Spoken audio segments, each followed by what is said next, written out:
get some analysis as we were continuing our conversation with Gustavo de Carvalho, who's a senior researcher at the SA Institute of International Affairs, who joins us to, of course, to also discuss the prospects of success for the African leaders. Gustavo, we were talking about, what happened as the South African delegation arrived at Warsaw, but the proceedings have pretty much moved forward, seeing the presidents on the podium speaking about why and what brought them to Ukraine.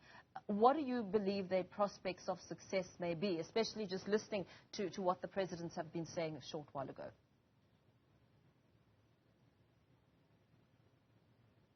Thank you very much. And I think the president presents an interesting narrative. And it's the narrative that somehow, and the symbolism, I think, of a lot of that, where African states have been heavily criticized in the last year and a half for the distancing of the situation, for their sometimes being on the fence, sometimes taking positions that have not been appreciated by one party or the other. But by bringing the diversity of views and positions from different countries in the continent, countries that have voted in favor of condemning the Russian invasion of Ukraine, countries like South Africa that have abstained in those, it does showcase that the continent is interested in a peaceful resolution of the conflicts, particularly because we have been directly affected by it. And different presidents have shared these ideas of the impacts of the food prices, the impact in terms of global instability. So to that regard, I think what would be for me the most important success, and I think when they talk about it as a mission, as a confidence building mission, it does show that this is still a very early stage. It's an exploratory space for this president to realize are there any opens for dialogue, are there any openings for new ideas. But I think particularly it helps the continent to shift and change the narrative that the continent has been somehow anti-Ukraine. And I think it's a sentence that we have been hearing more and more. And to increase their own credibility in terms of their ability of navigating around those issues. So in that regard, I don't expect, and I don't think anyone, and President Ramaphosa mentioned that in his speech, there is no expectation that we would find any direct agreement at this stage, but hopefully we'll create a new channel for communication, create a new space for dialogue, and to identify, and particularly for African countries that hopefully, and if it's seen by the different parties as these engagements being done in good faith, as it seems that it probably will be, to also increase the credibility of African leaders as credible actors to engage in such conversations. Mm-hmm. So where do you think this leaves South Africa specifically in terms of the political dynamics at hand and at play, because South Africa, recently being perceived as having a good relationship with Russia, that in itself compromising the country's position with the U.S., and also what we saw playing out in Warsaw. Is that something to be taken as an indication that South Africa's diplomatic woes continue to grow, given Poland's strong bilateral ties with the U.S.? It's probably a bit too soon to know exactly what is going to happen, but there are a few elements that are important for us to consider.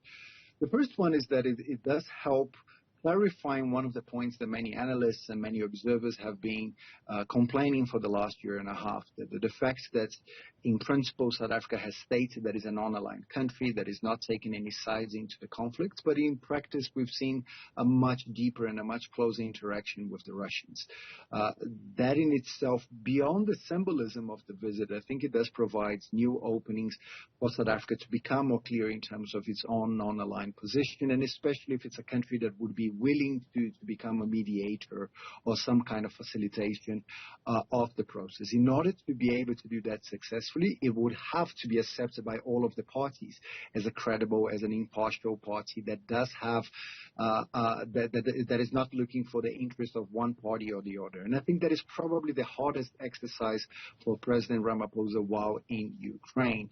So in that sense, the next couple of weeks, the continued engagements, but the different statements like the one that President Ramaphosa mentioned are very important because we haven't seen many of those.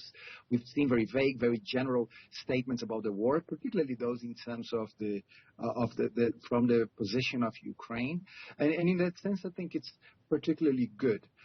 Now, but we shouldn't take this as the end of the process. I think there is going to be a continuous process of further clarifying not only what our foreign policy principles are, but particularly in terms of the actions that we take and the consequences that we are.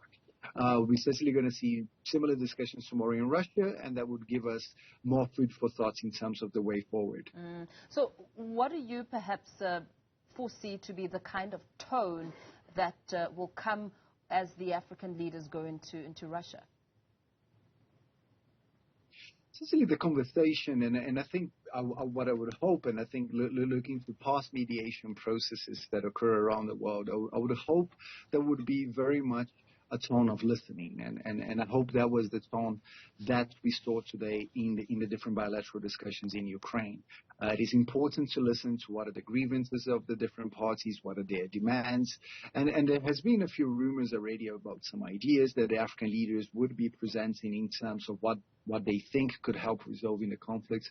But I think at this stage, and especially in this process of confidence building, it's really a listening mode. It's really one to provide the offer of political support for particular negotiations and for the process of ending the war. But it's not a process that's neither South Africa or any other of the African members should be in a position to really dictate to either Ukraine or to Russia what would need to be taken.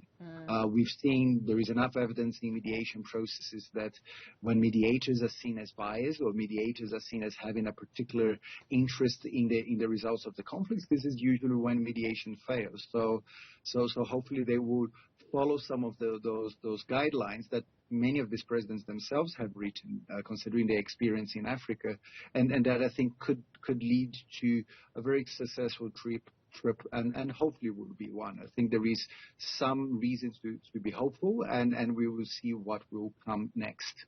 Yeah, very well. Thank you so much. Let's perhaps leave it there for now.